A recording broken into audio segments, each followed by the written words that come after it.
ಭವ್ಯಗೌಡ ಅವರು ಒಂದ್ಸಲ ಪ್ರ್ಯಾಂಕ್ ಮಾಡಿದ್ರು. ಅದು ಎಲ್ಲಿ ಚಾಮುಂಡೇಶ್ವರಿ ಆಸ್ಪತ್ರೆ. ಒಬ್ರು ಫಿಲಂ ರಿಲೀಸ್ ಆಗ್ತಾ ಇದೆ ಅಂದ್ರೆ, ಏಯ್ ಒಂದ್ 500 ಟಿಕೆಟ್ ಕೊಡ್ತೀನಿ, ಕರ್ಕೊಂಬಂದ್ ಜನ ತುಂಬಿಸು ಅಂತಾರೆ. ಜನರಿಗೆ ಹೊಸ ಫಿಲಂ ಹೋಗಿ ನೋಡಿ ಅಂದ್ರೆ, ಇಲ್ಲೇ ಎಲ್ಲರೂ ಹೊಸ ಫ್ರೀ ಟಿಕೆಟ್ ಕೊಡ್ತಾ ಇರ್ತಾರೆ ನೋಡೋ ಮೇನ್ ಥಿಯೇಟರ್ ಅಲ್ಲಿ ಅಂತಾರೆ. ಸಿನಿಮಾ ಆ ಪ್ರಾಕ್ಟಿಕಲ್ ನಾಲೆಡ್ಜ್ ತಿಳ್ಕೊಂಡ್ಬಿಟ್ರೆ ಹೆವಿ ಬೇಜಾರಾಗುತ್ತೆ. ಈ premiere show, paid premiere show ಮಾಡ್ತಾರೆ ಗೊತ್ತಾ, ಅಲ್ಲಿ ಎಷ್ಟು ಸ್ಕ್ಯಾಮ್ಗಳಿದೆ ಗೊತ್ತಾ. ಒಬ್ಬನ್ ಫ್ರೀ ಟಿಕೆಟ್ ಬಂದ್ ಸಿನಿಮಾ ನೋಡಕ್ಕೆ ಅವ್ನಿಗೆ ನಾವು 100 ರೂಪಾಯಿ ಕೊಡ್ಬೇಕು. ಟಿಕೆಟ್ ಒಂದು ಪರ್ಚೇಸ್ ಮಾಡ್ಬೇಕು, ಪ್ಲಸ್ ಅವ್ನಿಗೆ 100 ರೂಪಾಯಿ ಕೊಡ್ಬೇಕು. ಇದ್ ಯಾವ ಕರ್ಮ ಅಂತ.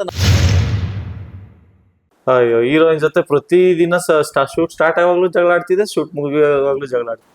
ಬಟ್ ಸ್ಟಿಲ್ ನಾನು ನಿನ್ನ ಲವ್ ಮಾಡಿದತ್ತು ನಿಜ. ಹುಚ್ಚು ನಾಯಿ ತರ ಪ್ರೀತಿಸಿದೀನಿ ಕಡೆ, ಬೀದಿ ಬೀದಿ ಎಲ್ದಿದ್ದೀನಿ. ಯಾಕೆ ಯಾಕೆ ಲವ್. ಡೈಲಾಗ್ ಮರ್ತಾಗ ಯಾರು ಬೈದಿದ್ದಾರೆ ಡೈರೆಕ್ಟರ್ ಯಾರು? S Govind sir.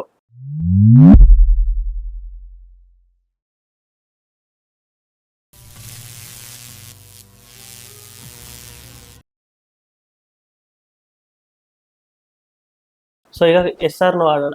ಇದು ಯಾವ ಥರ ಅಂದರೆ, ನಾನು ನಿಮ್ಗೊಂದು ಸೆಂಟೆನ್ಸ್ ಹೇಳ್ತೀನಿ. ಸೊ ಅದರಲ್ಲಿ ನಿಮ್ಮ ಲೈಫಲ್ಲಿ ಆಗಿದ್ರೆ ಎಸ್ ಹೇಳಿ, ಇಲ್ಲ ನೋ ಹೇಳಿ. ನೀವು ಯಾವ ಥರ ಶೂಟಿಂಗ್ ಲೇಟಾಗಿ ಹೋಗಿದ್ದಾಯ್ತಾ? ಎಸ್, ಯಾವ್ದು ತುಂಬಾ ಹೋಗಿದ್ದೀನಿ ಬ್ರೋ. ಅಂದ್ರೆ ಏನ್ ಡೈರೆಕ್ಟರ್ ಏನು ಅನ್ಲಿಲ್ಲ ಅಂದ್ರೆ ಹೇಗೆ ಗೊತ್ತಾ, ಅದು ನಾವಿಲ್ಲ ಅದನ್ನೆಲ್ಲ ಹೇಳ್ಬಾರ್ದು ಓಪನ್ ಆಗಿ. ಅಂದ್ರೆ ನಮ್ಗೆ ಅದು 11 ಗಂಟೆಗೆ ಶೂಟ್ ಇರೋ, ನಮ್ಗೆ 9 ಗಂಟೆಗೆ ಬರಕ್ ಹೇಳಿರ್ತಾರೆ. ನಾನು 10:30 ಹೋಗಿರ್ತೀನಿ. ಕೆಲವು ಕಡೆ ಮ್ಯಾಚ್ ಆಗಿರುತ್ತೆ, ಕೆಲವು ಕಡೆ ಲೇಟ್ ಆಗಿರುತ್ತೆ. ಆಸೆ ಸೀರಿಯಲ್ ಲೇಟ್ ಆಗಿ ಹೋಗಿದ್ದೀನಿ, ಕರ್ಣ ಸೀರಿಯಲ್ ಲೇಟ್ ಆಗಿ ಹೋಗಿದ್ದೀನಿ. ಸೊ ಅಂದ್ರೆ ಡೈರೆಕ್ಟರ್ಸ್ ಗೊತ್ತಿರಲ್ಲ. ಡೈರೆಕ್ಟರ್ಸ್ ನಾವ್ ಇನ್ನೂ ರೆಡಿ ಆಗ್ತಾ ಇರ್ತೀವಿ ಅಂತ ಮ್ಯಾನೇಜರ್ಸ್ ಗಳು ಬೈದಿದ್ದಾರೆ. ಮ್ಯಾನೇಜರ್ಸ್ ಡೈರೆಕ್ಟರ್ ಏನು ಹೇಳಲ್ಲ. ಅಂದ್ರೆ ಡೈರೆಕ್ಟರ್ ಗಳು ಗೊತ್ತಿರಲ್ಲ, ಅವ್ರು ಇನ್ನೂ ಮೇಕಪ್ ಆಗ್ತಾ ಇದ್ದಾರೆ ಅಂತ ಅನ್ಕೊಂಡಿರ್ತಾರೆ. ಡೈರೆಕ್ಟರ್ ಬೇರೆ ಶಾರ್ಟ್ ತೆಗಿತಾ ಇರ್ತಾರೆ, ಅವರು ಮ್ಯಾನೇಜರ್ಸ್ ಬೈತಾರೆ, ಎಲ್ರಿ ಆರ್ಟಿಸ್ಟ್ ಅಂತ. ಮ್ಯಾನೇಜರ್ಸ್ ನಾವು ರೆಸ್ಪಾನ್ಸಿಬಿಲಿಟಿ, ಅವ್ರು ನಮಗ್ ಬೈತಾರೆ. ಸೊ ನೀವ್ ಯಾವ ತರ ಡೈಲಾಗ್ ಬರ್ತಿರೋದು? ಆರ್ಟಿಸ್ಟ್ ಅಂದ್ಮೇಲೆ ಡೈಲಾಗ್ ಮರೆಯೋದೆಲ್ಲ ಕಾಮನ್. ಡೈಲಾಗ್ ಮರ್ತಾಗ ಯಾರು ಬೈದಿದ್ದಾರೆ ಡೈರೆಕ್ಟರ್ ಯಾರು? S Govind sir. ನನ್ ಮೂವಿಲಿ ಏನೋ ಅಷ್ಟು ಯಾರು ಇದ್ ಮಾಡ್ತಿರ್ಲಿಲ್ಲ. ಸೀರಿಯಲ್ ಅಲ್ಲೂ ಬೇರೆ ಕಡೆ ಎಲ್ಲ ಚೆನ್ನಾಗ್ ಮಾಡಿದೆ. S Govind sir Shantinivasa starting time ಅಲ್ಲಿ ಒಂದಷ್ಟು ಕಡೆ ಸ್ಟಾರ್ಟಿಂಗ್ ಡಾಕ್ಟರ್ ಕ್ಯಾರೆಕ್ಟರ್ ಮಾಡಿದ್ರು. ಡಾಕ್ಟ್ರೆ ಯಾಕ್ರಿ ಅಂತೆಲ್ಲ ರೇಗಿಸ್ಬಿಟ್ಟಿದ್ರು. ಆಮೇಲೆ ಅವ್ರ ವಾಯ್ಸ್ ಇರೋದೇ ಒಂಥರ ಬೇಸ್ ವಾಯ್ಸ್. ಆಗ 1-2 ಕಡೆ ಮರ್ತಿದೆ, ಎದುರಿದೆ. ಅದ್ ಬಿಟ್ರೆ ಏನಷ್ಟು ಇದ್ ಮಾಡಿಲ್ಲ. ಸೆಟ್ ಅಲ್ಲಿ ಯಾರಿಗಾರ ಪ್ರ್ಯಾಂಕ್ ಮಾಡಿದ್ರ? ಇಲ್ಲಪ್ಪ, ಸೆಟ್ ಅಲ್ಲಿ ಪ್ರ್ಯಾಂಕ್ ಇಲ್ಲ. ಅಂದ್ರೆ ನನ್ನ ಸೆಟ್ ಅಲ್ಲಿ ನಾನಾಗೆ ಇಲ್ಲ ಯಾವತ್ತೂ. ಅಂದ್ರೆ ಬೇರೆ ಸೀರಿಯಲ್ಸ್ಗೆ ಹೋದಾಗ ಇಂಡಸ್ಟ್ರಿಯಲ್ಲಿ ಇವತ್ತಿನವರೆಗೂ ನಾನು ಕನ್ಫ್ಯೂಷನ್ ಅಲ್ಲೇ ಬದುಕ್ತಾ ಇದೀನಿ. ಹೆಂಗಿರ್ಬೇಕು ಇಲ್ಲಿ? ನೀವು ತುಂಬಾ ಜೆನ್ಯೂನ್ ಆಗೂ ಇರಂಗಿಲ್ಲ, ತುಂಬಾ ನಾಟಕೀಯವಾಗಿಯೂ ಇರಂಗಿಲ್ಲ, ತುಂಬಾ ಹಂಬಲು ಇರಂಗಿಲ್ಲ, ತುಂಬಾ ರ್ಯಾಶು ಇರಂಗಿಲ್ಲ. ಅದೊಂಥರ ಬೇರೆ ಪ್ರಪಂಚ ಅದು. ಅಲ್ಲಿ ಹೆಂಗಿರ್ಬೇಕು ಅನ್ನೋದೇ ನಂಗೆ ಇನ್ನೂ ಗೊತ್ತಿಲ್ಲ. ಇಷ್ಟೆಲ್ಲ ಇದ್ದು ಎಕ್ಸ್ಪೀರಿಯನ್ಸ್ ಮಾಡಿ ನನ್ಗೆ ಇನ್ನೂ ಹೇಗಿರ್ಬೇಕು, ಅಲ್ಲಿ ಹೇಗ್ ನಡ್ಕೋಬೇಕು, ಯಾರ ಜೊತೆ ಹೆಂಗಿರ್ಬೇಕು. ಸೊ ನಿಮ್ಗೆ ಯಾರ ಪ್ರ್ಯಾಂಕ್ ಮಾಡಿದ್ರು ಸೆಟ್ ಅಲ್ಲಿ? ನನ್ಗೆ ಇವ್ರು ಮಾಡಿದ್ದಾರೆ, ಭವ್ಯಗೌಡ ಅವರು ಒಂದ್ಸಲ ಪ್ರ್ಯಾಂಕ್ ಮಾಡಿದ್ರು. ಅದು ಎಲ್ಲಿ ಚಾಮುಂಡೇಶ್ವರಿ ಆಸ್ಪತ್ರೆ. ನಾವೆಲ್ಲ ಆಗ್ತಾನೆ ಇನ್ನೊಂದು ಶಾರ್ಟ್ ಇದೆ ಅಂತ ಹೋಗ್ತಾ ಇದೀವಿ. ಪ್ಯಾಕಪ್ ಅಂದ್ಬಿಟ್ಟು ನಾವೆಲ್ಲ ರೆಡಿಯಾಗಿ ಕೊಟ್ಬಿಟ್ಟಿದ್ವಿ.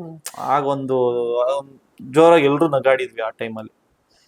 ಯಾವ್ದಾರ ಲಾಂಗ್ ಡೈಲಾಗ್ನ ಒಂದೇ ಟೇಕಲ್ ಮಾಡಿರೋದು ಯಾವ್ದಾರ ಆಯ್ತಾ?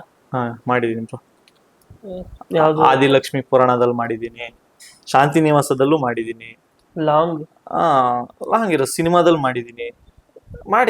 ಮಹಾನಟಿ ರಿಯಾಲಿಟಿ ಶೋಲಿ ಎಂಟೈರ್ ಸ್ಕ್ರಿಪ್ಟ್ ಇಲ್ದೆ ಇದ್ ಮಾಡಿದೀವಿ ನಾವು. ಅದರಲ್ಲಿ ಅಂದ್ರೆ ಒಂದ್ ಲಾಂಗ್ ಡೈಲಾಗ್ ಬರುತ್ತಲ್ಲ, ಒಂದ್ ಸೆಂಟೆನ್ಸ್. ಅದೇ ಈಗ ಕಂಟಿನ್ಯೂಸ್ ಒಂದೇ ಸ್ಟ್ರೆಚ್ ಅಲ್ಲಿ ಇರುತ್ತೆ. ಈಗ ಎಕ್ಸ್ಕ್ಯೂಸ್ ಮೀದೆಲ್ಲ ಒಂದೇ ಸ್ಟ್ರೆಚ್ ಅಲ್ಲಿ ಇತ್ತು. ಈಗ ಕ್ಲೈಮ್ಯಾಕ್ಸ್ ಡೈಲಾಗ್ ಆಗಿರ್ಬೋದು, ಅಥವಾ ಶಾಂತಿನಿವಾಸದಲ್ಲಿ ಆಗಿರ್ಬೋದು, ಸೀರಿಯಲ್ ಅಲ್ಲಿ. ಸೊ ಅಲ್ಲೆಲ್ಲ ಲೆಂತ್ ಡೈಲಾಗ್ ಇರುತ್ತೆ. ಸಿನಿಮಾದಲ್ಲಿ, ನನ್ನ ಸಿನಿಮಾದಲ್ಲೇ ಇದೆ ಅದು. ನೀವ್ ಯಾವ್ದಾರ ಹೇಳ್ಬೋದಾ ಇಲ್ಲಿ? ಒಂದು ನಿಮ್ಗೆ ಇಷ್ಟ ಆಗಿರೋದು ಒಂದೇ ಲೆಂತ್ ಅಲ್ಲಿ ಯಾವ್ದು ಹೇಳ್ಬೋದು? ಇದು ಹೇಳ್ಬೋದು, ಎಕ್ಸ್ಕ್ಯೂಸ್ ಮೀ ಹೇಳ್ಬೋದು, ಸ್ಕಿಟ್ ಮಾಡಿದ್ವಲ್ಲ.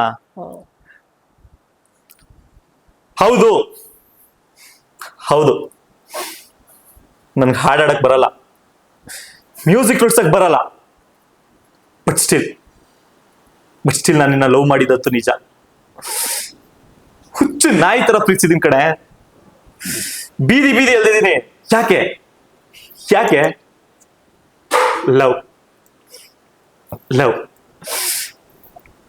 ಅದು ಇನ್ನೂ ತುಂಬಾ ಇದೆ ನನ್ಗೆ. ಅದು ಏನು ಮರ್ತು ಬಿಟ್ಟಿದೀನಿ, ಮರ್ತಿಲ್ಲ ಅದನ್ನ. ಬಟ್ ಅದ್ ಫ್ಲೋ ಸಿಗ್ತಾ ಇಲ್ಲ ಹೇಳಕ್ಕೆ. ಓಕೆ. ನೀವ್ ಯಾವ ತರ ಸಿಟ್ಟಲ್ಲಿ ಫೋನ್ ಮಾಡ್ಕೊ ಬಂದಿರೋದು? ಸಿಟ್ಟಲ್ ಫೋನ್ ಮಾಡ್ತಿಲ್ಲ, ಮರ್ತೋಗಿ ಫೋನ್ ಮಾಡ್ತಿದ್ ಅಂದ್ರೆ ಗೊತ್ತಾಗ್ದೆ ಬಿಟ್ಬಿಟ್ಟು ಬಂದ್ಬಿಟ್ಟಿದೀನಿ ಸುಮಾರು ಕಡೆ. ಎಷ್ಟ್ ಈ ಮೂವಿಲೂ ಆಗೈತೆ ಆ ತರ ಎಕ್ಸ್ಪೀರಿಯನ್ಸ್? ಮೂವಿಲ ಯಾಕಂದ್ರೆ ಎಲ್ಲಾ ಕಡೆ ನೀವೇ ಓಡಾಡ್ತಿದ್ರಿ. ಅದೇ ಬ್ರೋ ಆಗಿರುತ್ತೆ ಒಂದ್ 2-3 ಕಡೆ. ನಿಮ್ಮ ಹೀರೋಯಿನ್ಸ್ ಜೊತೆ ಯಾವ ತರ ಜಗಳ ಆಡಿದೀರಾ? ಅಯ್ಯೋ, ಹೀರೋಯಿನ್ ಜೊತೆ ಪ್ರತಿದಿನ ಶೂಟ್ ಸ್ಟಾರ್ಟ್ ಆಗುವಾಗ್ಲೂ ಜಗಳ ಆಡ್ತಿದ್ದೆ, ಶೂಟ್ ಮುಗಿಯುವಾಗ್ಲೂ ಜಗಳ ಆಡ್ತಿದ್ವಿ. ಅಂದ್ರೆ ಹೆಲ್ದಿ ಫೈಟ್. ಈ ತರ ಮಾಡ್ಬೋದಿತ್ತು ಡೈಲಾಗು, ಈ ತರ ನಾವು ಹಿಂಗ್ ಮಾಡ್ಬೋದಿತ್ತು, ಹಿಂಗ್ ಮಾಡ್ಬೋದಿತ್ತು, ನಾವು ಕಾಸ್ಟ್ಯೂಮ್ ಹಿಂಗ್ ಹಾಕೋಬೋದಿತ್ತು, ಈ ರೀತಿ ನೀವು ಮೊದ್ಲೇ ಹೇಳ್ಬೇಕಿತ್ತು, ಈ ರೀತಿ ನನ್ಗವ್ರಿಗೂ ಡಿಸ್ಕಷನ್ಸ್ ನಡೀತಾ ಇತ್ತು. ಬಿಟ್ರೆ ಬೇರೆ ರೀತಿ ಸೊ ನೀವ್ ಯಾವ ತರ ಶೂಟಿಂಗ್ ಅಲ್ಲಿ ನಿದ್ದೆ ಮಾಡಿರೋದು? ಲೈಟ್ ಐತೆ ನಿಮ್ದು ಶಾರ್ಟ್ಸ್ ಅಂತ. ನಮ್ ಶೂಟಿಂಗ್ ಅಲ್ಲಿ ಇಲ್ಲ, ನಮ್ ಮೂವಿಲ್ ಅಂತೂ ಇಲ್ಲ ಬಿಡಿ. ನಮ್ ಮೂವಿಲ್ ನಿದ್ದೆನೆ ಮಾಡಿಲ್ಲ ನಾನು. 3 ದಿನ 2 ದಿನ ಶೂಟ್ ಇರ್ತಿತ್ತು ಅಂದ್ರೆ ನೈಟ್ ಎಲ್ಲ ಇದ್ದಿರ್ತಿದೆ, ಬೆಳಗ್ಗೆ ಎಲ್ಲ ಇದ್ದಿರ್ತಿದೆ, ಊಟನೇ ಮಾಡ್ತಿರಲಿಲ್ಲ. ಬಟ್ ಬೇರೆ ಸೀರಿಯಲ್ ಅಂದ್ರೆ ಆಲ್ಮೋಸ್ಟ್ ಆಸೆ ಸೀರಿಯಲ್ ಮತ್ತೆ ಕರ್ಣ ಸೀರಿಯಲ್ ನಿದ್ದೆ ಮಾಡಿದೀನಿ ನಾನು. ಸೊ ಇನ್ನೊಂದೇನಂದ್ರೆ ಜನ ಏನಂತಿದ್ದಾರೆ ಅಂದ್ರೆ ಹೊಸಬ್ರು ಜನ ಥಿಯೇಟರ್ಗೆ ಬರ್ತಾ ಇಲ್ಲ.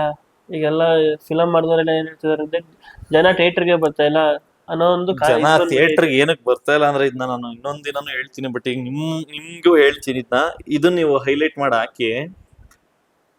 ನೀವು ಹೇಳಿದ್ರಿ ಮೊದ್ಲೆಲ್ಲ ಜನ ಬರ್ತಿದ್ರು ಥಿಯೇಟರ್ಗೆ, ಇವತ್ತು ಜನ ಬರ್ತಾ ಇಲ್ಲ ಅದು ಇದು ಅಂತ. ನನಗ್ ಗೊತ್ತಿರೋ ಮಟ್ಟಕ್ಕೆ ಮೊದ್ಲೆಲ್ಲ ಟಿಕೆಟ್ ನ ಕೊಡಿಸ್ತಿದ್ರು ಒಂದಷ್ಟು ಜನಕ್ಕೆ. ಈಗ ಒಬ್ರು ಫಿಲಂ ರಿಲೀಸ್ ಆಗ್ತಿದೆ, ಅಂಬರೀಷ್ ಅಣ್ಣ ಫಿಲಂ ಆಗ್ತಿದೆ, ವಿಷ್ಣು ಸರ್ ಫಿಲಂ ರಿಲೀಸ್ ಆಗ್ತಿದೆ ಅಂದ್ರೆ ಒಂದಷ್ಟು ಜನಕ್ಕೆ ಟಿಕೆಟ್ ಕೊಡಿಸ್ತಿದ್ರು. First day, first show, second ಶೋಗಳು. ಏನಕ್ಕೆ? ಅಭಿಮಾನಿಗಳು ಕಟ್ಔಟ್ ಕಟ್ಸೋರೆ, ಸ್ಟಾರ್ ಹಾಕ್ಸೋರೆ, ಈ ತರ ಒಂದು ಸಂಘ ಸಂಸ್ಥೆಗಳಿಗೆ ಟಿಕೆಟ್ಸ್ ಅದು ಯಾರೋ ಒಬ್ರು ಕೊಡಿಸ್ತಿದ್ರು ಈ ತರ ಫ್ರೀ. ಇವತ್ ಹೇಗಾಗಿದೆ ಗೊತ್ತಾ? ಇವತ್ ಹೇಗಾಗಿದೆ ಗೊತ್ತಾ? ಒಬ್ರು ಫಿಲಂ ರಿಲೀಸ್ ಆಗ್ತಾ ಇದೆ ಅಂದ್ರೆ ಒಂದ್ 500 ಟಿಕೆಟ್ ಕೊಡ್ತೀನಿ, ಕರ್ಕೊಂಬಂದ್ ಜನ ತುಂಬಿಸು ಅಂತಾರೆ. ಜನರಿಗೆ ಹೊಸ ಫಿಲಂ ಹೋಗಿ ನೋಡಿ ಅಂದ್ರೆ ಇಲ್ಲ ಎಲ್ಲರೂ ಹೊಸ ಫ್ರೀ ಟಿಕೆಟ್ ಕೊಡ್ತಾ ಇರ್ತಾರೆ ನೋಡೋ ಮೇನ್ ಥಿಯೇಟರ್ ಅಲ್ಲಿ ಅಂತಾರೆ. ಈ ಮೈಂಡ್ ಸೆಟ್ ನ ಯಾರು ತಂದ್ರು ಅಂತ ಗೊತ್ತಾಗ್ತಾ ಇಲ್ಲ. ಅಂಡ್ ಇದನ್ನ ಇಲ್ಲ ಅಂತ ಯಾರಾದ್ರೂ ಹೇಳ್ಬಿಡ್ಲಿ. ಟಿಕೆಟ್ ಹರಿಸೋ ಪದ್ಧತಿ ಮೊದ್ಲು ಇತ್ತೇನೋ, ಅದು ಹೇಳುದಲ್ಲ ಫ್ಯಾನ್ಸ್ ಅಸೋಸಿಯೇಷನ್ಸ್ ಇವ್ರುಗಳಿಗಿತ್ತು. ಇವತ್ ಹೇಗಾಗಿದೆ ಅಂದ್ರೆ ಜನರು ಕರ್ಕೊಂಡ್ ಬಂದು ಥಿಯೇಟರ್ಗೆ ಇವರೇ ದುಡ್ಡು ಕೊಟ್ಟು ಒಂದು ನನ್ ಮೊನ್ನೆ ಒಂದು ಏಜೆನ್ಸಿ ಜೊತೆ ಮಾತಾಡ್ತಿದ್ದೆ. ಒಬ್ಬನ್ ಫ್ರೀ ಟಿಕೆಟ್ ಬಂದ್ ಸಿನಿಮಾ ನೋಡಕ್ಕೆ ಅವ್ನಿಗೆ ನಾವು 100 ರೂಪಾಯಿ ಕೊಡ್ಬೇಕು. ಟಿಕೆಟ್ ಒಂದು ಪರ್ಚೇಸ್ ಮಾಡ್ಬೇಕು, ಪ್ಲಸ್ ಅವ್ನಿಗೆ 100 ರೂಪಾಯಿ ಕೊಡ್ಬೇಕು. ಇದ್ ಯಾವ ಕರ್ಮ ಅಂತ ನನ್ಗೆ ಗೊತ್ತಾಗ.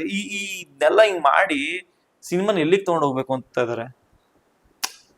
ಏನಕ್ಕೆ ಮಾಡ್ತಾರೆ ಗೊತ್ತಾ? ಮಾರ್ಕೆಟ್ ಉಳಿಸ್ಕೋಬೇಕು. ನಾನ್ ಸಿನಿಮಾ ಇಷ್ಟು ಕಲೆಕ್ಷನ್ ಆಯ್ತು ಅಂತ ಮಾರ್ಕೆಟ್ ಉಳಿಸ್ಕೋಬೇಕು, ಇಲ್ಲಾಂದ್ರೆ ಅವ್ರು ನೆಕ್ಸ್ಟ್ ಇಂದ ಮಾರ್ಕೆಟ್ ಕಮ್ಮಿ ಆಗುತ್ತೆ. ಸೊ ಈ ತರ ಬ್ರೋ ಅಂದ್ರೆ ಈ ಸಿನಿಮಾ ಆ ಪ್ರಾಕ್ಟಿಕಲ್ ನಾಲೆಡ್ಜ್ ತಿಳ್ಕೊಂಡ್ಬಿಟ್ರೆ ಹೆವಿ ಬೇಜಾರಾಗುತ್ತೆ. ಈ premiere show, paid premiere show ಮಾಡ್ತಾರೆ ಗೊತ್ತಾ? ಅಲ್ಲಿ ಎಷ್ಟು ಸ್ಕ್ಯಾಮ್ಗಳಿದೆ ಗೊತ್ತಾ? ನಾವು ಇವೆಲ್ಲ ಕೇಳಿ ಇನ್ಸ್ಪೈರ್ ಆಗಿ ಬರ್ತೀವಿ ಸ್ಟಾರ್ಟಿಂಗು. ನೆಕ್ಸ್ಟ್ ಈ ವಾಸ್ತವ ಎಲ್ಲ ಗೊತ್ತಾಗ್ಬಿಟ್ಮೇಲೆ ದೇವರು ಯಾಕಾದ್ರೂ ಇಲ್ಲಿ ಕರ್ಕೊಂಬಂದ್ ಬಿಟ್ಬಿಟ್ಟು ನಾವು ಅನ್ಸುತ್ತೆ. ಅಷ್ಟು ಬೇಜಾರಾಗುತ್ತೆ. ಸೊ ಇದ್ರ ಜೊತೆ ಇನ್ನ ಯಾವ ತರ ಊಟದಲ್ಲಿ ಡಯಟ್ ಯಾವ ತರ ಬ್ರೇಕ್ ಮಾಡ್ಕೊಂಡಿದ್ದೀರಾ? ನಾನು ಡಯಟೇ ಮಾಡಿಲ್ಲ ಇವತ್ತಿನ ದಿನದವರೆಗೂ. ನನ್ನ ಲೈಫಲ್ಲಿ ಡಯಟ್ ಅನ್ನೋದು ನನ್ನ ಲೈಫಲ್ಲೇ ಇಲ್ಲ. ಬಾಡಿ ಫಿಟ್ನೆಸ್ ಟ್ರೈ ಮಾಡಿಲ್ವಾ? ಯಾಕೆ ಯಾವ್ದು ಧಾರಾವಾಹಿ ಕೇಳಲಿಲ್ವಾ? ಧಾರಾವಾಹಿ ಕೇಳಿಲ್ಲ ಅನ್ನೋದಕ್ಕಿಂತ ನನಗೇನು ಪಾತ್ರಗಳು ಆತರ ಸಿಕ್ಕಿಲ್ವಾ ಅಂತ. ಪಾತ್ರ ಅಂದ್ರೆ ನಾನು ಫಿಟ್ ಆಗಿರ್ತಿದೆ ಬ್ರೋ. ಅಂದ್ರೆ ನಾನು ಸ್ಪೋರ್ಟ್ಸ್ ಆಡ್ತಾ ಇದೆ, ನನ್ನ ಪಾಡಿಗೆ ನಾನು ಇದಿರ್ತ ಅಂದ್ರೆ ನನಗೆ ಫುಲ್ಲು ಕಟ್ಸ್ ಇಡಬೇಕು, 6 ಪ್ಯಾಕ್ಸ್ ಆ ತರ ಎಲ್ಲ ಹುಚ್ಚಿಲ್ಲ. ಫಿಟ್ ಆಗಿ ಇರಬೇಕು. ಈಗ ಸ್ವಲ್ಪ ಟೆನ್ಷನ್ ಚೂರ್ ಡೌನ್ ಆಗಿದೀವಿ. ಸೊ ಯಾವ್ದಾರ ನಿಮ್ದು ಈ ಸಿನಿಮಾ ಸ್ಟಾರ್ಟ್ ಮಾಡಿದ್ರಲ್ಲ, ಅವಾಗ ಸೀಕ್ರೆಟ್ಗಳು ಇರುತ್ತೆ ಗೊತ್ತಾ? ಸಿನಿಮಾದ ಸೀಕ್ರೆಟ್ಗಳು ಅಂದ್ರೆ ಟ್ವಿಸ್ಟ್ ಆಗುವಂತ ಪಾತ್ರಗಳು ಇರ್ತವೆ. ಅದನ್ನ ಯಾರಿಗಾರ ಹೇಳ್ಕೊಂಡಿರೋದು ಉಂಟಾ? ಡೈರೆಕ್ಟರ್ಗೆ ಆಮೇಲೆ ಗೊತ್ತಾಗಿ ಏನಾರ ಹೇಳಿರೋದು? ಅಂದ್ರೆ ನಮ್ಮ ಯಾರು ಸುಮಾರು ಜನಕ್ಕೆ ನಾವು ಇನ್ನೇನು 4-5 ದಿನ ಇದೆ ಶೂಟ್ ಮುಗಿಯಕ್ಕೆ, ಅವತ್ತಿನ ದಿನದವರೆಗೂ ಈ ಕ್ಯಾರೆಕ್ಟರ್ ಯಾರು, ಶೂಟ್ ಇದ್ಯಾಕ್ ಬಂತು, ಈ ಕತೆ ಏನು, ಎಷ್ಟೋ ಜನ 1-2 ಸೀನ್ ನಮ್ DOP ಗೆ ಕನ್ಫ್ಯೂಷನ್, ಇದು ಎಲ್ಲಿಗೆ ಲಿಂಕ್ ಆಗುತ್ತೆ. ಸೊ ಆ ತರ ಆಗಿದೆ. ಬಟ್ ನಾನು ಎಲ್ಲೂ ಬಿಟ್ಕೊಟ್ಟಿಲ್ಲ. 1-2-3 ಜನ ಅವರೇ ಕಂಡಿಡ್ದಿದ್ದಾರೆ 1-2 ವಿಷಯನ. ಬಟ್ ಅದನ್ನ ನಾನು ಹೇಳಕ್ ಆಗಲ್ಲ ಈಗಲೇ. ತಳ್ಳಿದುಂಟ ಇಲ್ಲಾಂದ್ರೆ ಆತರ ಬಟ್ 1-2 ಕಡೆ ಫುಲ್ ಡ್ರಿಂಕ್ಸ್ ಮಾಡಿರೋರು ಈವೆಂಟ್ ಟೈಮ್ಗಳಲ್ಲಿ ಕ್ವಾಟ್ಲೆ ಕೊಡ್ತಾರೆ ಗೊತ್ತಾ? ಆ ಟೈಮಲ್ಲಿ ನಾವ್ ತಳ್ಳಿಲ್ಲ, ಬೇರೆಯವರೇ ಹೇಳ್ಕೊಂಡಿದ್ದಾರೆ. ಅದೇ 1-2 ಕಡೆ ಆಗಿದೆ. ಇದು ನಮ್ಮ ಎಲೆಕ್ಟ್ರಾನಿಕ್ ಸಿಟಿಲ್ ಆಗಿರ್ಬೋದು, ಇನ್ನೊಂದು ಯಾವ್ದೊಂದು ಫಂಕ್ಷನ್ ಅಲ್ಲಿ ಆ ತರ ಆಗಿದೆ. ಸೊ ಈಗ ನಿಮ್ ಸೋಷಿಯಲ್ ಮೀಡಿಯಾ ಜರ್ನಿ ಬಗ್ಗೆ ಏನಾದ್ರು ಹೇಳಕ್ ಇಷ್ಟಪಡ್ತೀರಾ? ಸೋಷಿಯಲ್ ಮೀಡಿಯಾ ಜರ್ನಿ ಸಿನಿಮಾ ಸೀರಿಯಲ್ಗೋಸ್ಕರ ನಾನು ಅದನ್ನ ಮುಂದುವರಿಸ್ಲಿಲ್ಲ. ಅಂದ್ರೆ ಹೇಗಾಗ್ಬಿಡ್ತು ಅಂದ್ರೆ ಈಸಿಯಾಗಿ ಸಿಕ್ತು ನನಗೆ. ಇನ್ಸ್ಟಾಗ್ರಾಮ್ ಫಾಲೋವರ್ಸ್ ಅಷ್ಟೇ. ಇವತ್ತು ಒಂದು 33,000 ಫಾಲೋವರ್ಸ್ ಇದ್ದಾರೆ. ಯೂಟ್ಯೂಬಲ್ಲಿ ಒಂದು 90,000 ಫಾಲೋವರ್ಸ್. ಅಲ್ಲಿ ನಾನೇನು ಅಂತ ಹಾರ್ಡ್ ವರ್ಕ್ ಮಾಡಲಿಲ್ಲ. ಬಟ್ ನನ್ಗೆ ಯಾಕೆ ಅದನ್ನ ಮುಂದುವರ್ಸ್ಕೊಂಡು ಹೋಗ್ಬೇಕು, ಫೋಕಸ್ ಮಾಡಬೇಕು ಅಂತ ಅನಿಸ್ಲಿಲ್ಲ. ಇವತ್ತಿಗೂ ನಾನು ಇನ್ಸ್ಟಾಗ್ರಾಮ್ದು ಅದು ಇದು ಈವೆಂಟ್ಸ್ ನಡೆದ್ರೆ ಹೋಗ್ತೀನಿ, ಮಾಡ್ತೀನಿ, ಎಲ್ಲ ಸ್ಪೋರ್ಟ್ಸ್ ಆಡ್ತೀನಿ. ಅಲ್ಲೆಲ್ಲ ಹೋದಾಗ ನನ್ನ ಯಾರು ಇನ್ಸ್ಟಾಗ್ರಾಮ್ ರೀಲ್ ಮಾಡೋನು ಅಥವಾ ಕಂಟೆಂಟ್ ಮಾಡೋನು, ಕಂಟೆಂಟ್ ಕ್ರಿಯೇಟರ್ ಅನ್ನಲ್ಲ. ಮನೀಶ್ ಅಂತ ಒಂದು ಸಿನಿಮಾ ಮಾಡ್ತಿದಾರೆ, ಹೀರೋ, ನಮ್ಮ ಫ್ರೆಂಡ್ ಇವರು. ಅದು ನನಗೆ ಬೇಕಾಗಿತ್ತು. ಈಗ ನಾವು ಎಲ್ಲರ ತರ ಈಗ ಇನ್ಸ್ಟಾಗ್ರಾಮ್ ರೀಲ್ ಮಾಡ್ಕೊಂಡು ಅದು 2 ನಿಮಿಷದ ಕೆಲಸ. ಆದ್ರೆ ನಮ್ಮನ್ನ ಏನಂತ ನಮ್ಮನ್ನ ಕೆಟಗರೈಸ್ ಮಾಡ್ತಾರೆ.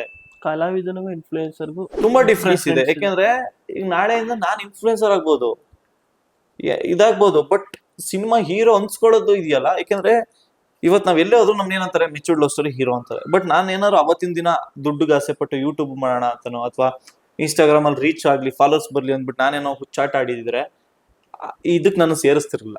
ಸೊ ಇದು ನನ್ನ ತುಂಬಾ ಜನ ಬೈತಾರೆ, ನಿಂಗೆಲ್ಲ ಸಿಕ್ಕಿದೆ, ಯಾಕೆ ಅದನ್ನ ಕಂಟಿನ್ಯೂ ಮಾಡ್ತಾ ಇಲ್ಲ ಅಂತ. But this is the main reason. ನಾನು ಇನ್ಫ್ಲೂಯೆನ್ಸರ್ ಅಂದ್ರೆ ಏನ್ ಒಂಚೂರು ಸ್ವಲ್ಪ ಹೆಸರು ಬರ್ತಿದ್ದಂಗೆನೆ ಅವರ ರೂಪನೇ ಚೇಂಜ್ ಆಗುತ್ತೆ. ನಾವು ಚಿನ್ನನ ಯಾಕೆ ಹಾಕೊಂಡ್ರೆ ಒಂದ್ ಮರ್ಯಾದೆ ಜಾಸ್ತಿ ಅಂತೀವಿ, ಅದಕ್ ಬೆಲೆ ಇದೆ ಮಾರ್ಕೆಟ್ ಅಲ್ಲಿ.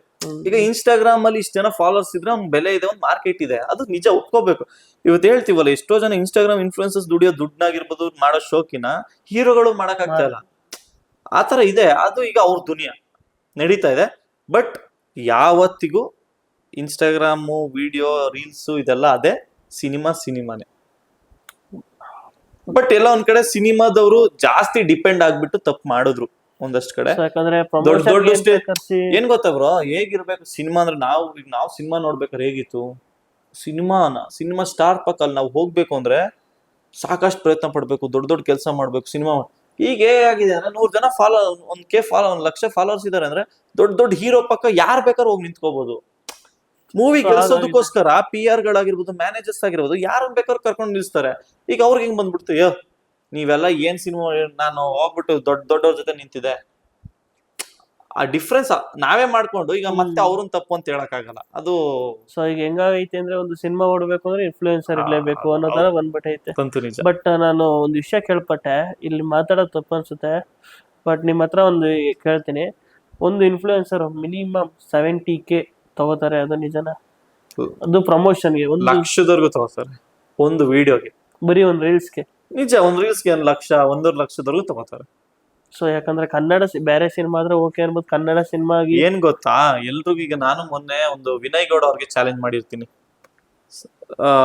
ಅವರು ಎಕ್ಸೆಪ್ಟ್ ಮಾಡಿದೀನಿ ಚಿನ್ನ ಅಂತಾರೆ. ಬಟ್ ಅವರು ಯಾವ್ದು ರೀಸೆಂಟ್ ಆಗಿ ಹಾಕಿರೋ ನಾನು ಅಬ್ಸರ್ವ್ ಮಾಡ್ಲಿಲ್ಲ. ಇದು ಪ್ರತಿಯೊಬ್ಬ ಆರ್ಟಿಸ್ಟ್ ಒಂದು ಶುಕ್ರವಾರ ಅವ್ರಿಗೆ ಇಷ್ಟಪಡೋ ಅವ್ರ ಹುಡುಗನ್ ಫಿಲಮೇ ಆಗ್ಲಿ, ಪ್ರತಿಯೊಬ್ಬ ಆರ್ಟಿಸ್ಟ್ ಆತರ ಮಾಡಕ್ ಶುರು ಮಾಡಿದಾಗ ಪ್ರತಿ ವಾರ ನಂದೊಂದು, ಈಗ ಎವ್ರಿ ಇಯರ್ ರೆಸೊಲ್ಯೂಷನ್ ಅಂತ ಫಾಲೋ ಮಾಡಿದೆ. ಬಟ್ ಅವ್ರೇನು ಹಾಕಿಲ್ಲ, ಇಲ್ಲ ಮಾಡ್ಲಿಲ್ಲ. ಒಂದೇನೋ ಹಾಕಿದ್ರು ನೆಕ್ಸ್ಟ್ ವೀಕ್, ನೀವು ಚಾಲೆಂಜ್ ತಗೊಂಡು ನೆಕ್ಸ್ಟ್ ವೀಕ್ ಹಾಕಿದ್ರು, ಅದು ಬಾಯ್ಸ್ ನೆವರ್ ಕಾಂಪ್ರಮೈಸ್ ಮಾಡಿದ್ರು. ಬಟ್ ಅದು ಶೋಗೆ ಹೋಗಿದ್ರು, ಅವ್ರೇನ್ ಸಪರೇಟ್ ಆಗಿ ಮಾಡ್ಲಿಲ್ಲ. ಬಟ್ ನಾನ್ ಹೇಳೋದು ಏನು ಅಂತ ಹೇಳಿದ್ರೆ, ಆತರ ಮಾಡಿದಾಗ ತುಂಬಾ ಹೆಲ್ಪ್ ಆಗುತ್ತೆ, ಬೆನಿಫಿಟ್. ಇನ್ಸ್ಟಾಗ್ರಾಮ್ ಅವರು ಅಷ್ಟೇ, ನೀವು ಬದುಕ್ತಾ ಇರ್ದಿರ, ದುಡಿತಾ ಇದ್ರ, ಕನ್ನಡ ಸಾಂಗ್ಸ್ ಯೂಸ್ ಮಾಡ್ಕೊಂಡು ಏನೋ ಮಾಡ್ತಾ ಇದ್ರು, ವಾರಕ್ಕೊಂದು ರಿವ್ಯೂ ನಿಮ್ಗೆ ಇಷ್ಟಪಡೋ ಮೂವಿನ ಯಾವ್ದಾರು ಒಂದು ಮಾಡ್ಕೊಡಿ. ಸೊ ಇದೇ ಮಾಡಿ ಅಂತ ನೀವೇನ್ ಈಗ ನಾನು ಹೇಳ್ತಾ ಇದ್ದೇನೆ ಗೊತ್ತಾ, 1000 ಜನ ಆರ್ಟಿಸ್ಟ್ ಇದಾರೆ, 1000 ಜನದಲ್ಲಿ ವಾರ 3 ಫಿಲಮ್ ರಿಲೀಸ್ ಆಗ್ತಾ ಇದೆ ಅನ್ವಾಗ 1000 ಜನ ಒಂದೇ ಫಿಲಮ್ ಇಷ್ಟಪಡಲ್ಲ, ಒಬ್ಬನಿಗೆ ಸಪೋರ್ಟ್. ಯೂಶಲಿ 3 ಜನ ಅದು ಹಿಟ್ ಆಗುತ್ತೋ ಫ್ಲಾಪ್ ಆಗುತ್ತೋ 4 ಜನಕ್ಕೆ ತಲುಪುತ್ತೆ. ಸೊ ಅವಾಗ ಆ ಕಾಲದಲ್ಲಿ, ರಾಜ್ಕುಮಾರ್ ಅವ್ರ ಕಾಲದಲ್ಲಿ, ಒಂದು ಸಿನಿಮಾ ಫೇಲ್ ಆದ್ರೂ ಮಿನಿಮಮ್ 50 ದಿನ ಓಡ್ತಿತ್ತಂತೆ. ಸೊ ಈ ಕಾಲದಲ್ಲಿ 25 ದಿನ ಓಡಿದ್ರೆ ಅದೇ.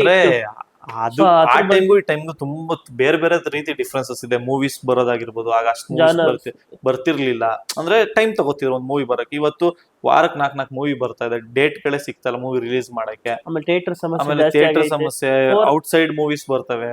ಸೊ ಇದೆಲ್ಲ ಪ್ರಾಬ್ಲಮ್ ಇದೆ. ಬಟ್ ಅದನ್ನು ಇದನ್ನು ಕಂಪೇರಿಸನ್ ಡೇಸ್ ಇವತ್ತೆಲ್ಲ ಬ್ರೋ ನಿಮ್ಗೆ ಹೇಳ್ತಾ ಇದೀನಲ್ಲ, ಶುಕ್ರವಾರ ಶನಿವಾರ ಭಾನುವಾರ 3 ದಿನ ಎಲ್ಲಾ ಕಡೆ ಹೌಸ್ಫುಲ್ ಓಡ್ಬಿಟ್ರೆ ಸಾಕು. ಆಮೇಲೆ ಇನ್ನೊಂದೇನು ಅಂದ್ರೆ, ನಿಮ್ಗೆ ಮೊದ್ಲು ಇಷ್ಟು ಥಿಯೇಟರ್ಗಳು ಇರಲಿಲ್ಲ.